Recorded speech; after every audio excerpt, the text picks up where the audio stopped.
बिस्मिल्लाहिर्रहमानिर्रहीम।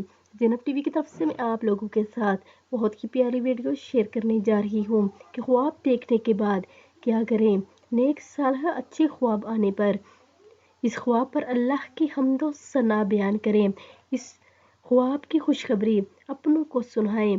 ऐसे ख्वाब सिर्फ उससे बयान करें जिससे आप मोहब्बत करते हों और अपने लिए मुखलिस समझते हों। पूरे शैतानी ख्वाब आने पर इस ख्वाब की शर से अल्लाह की पनाह तलब करें। शैतान के शर से अल्लाह अज़्ज़वजल की पनाह तलब करें।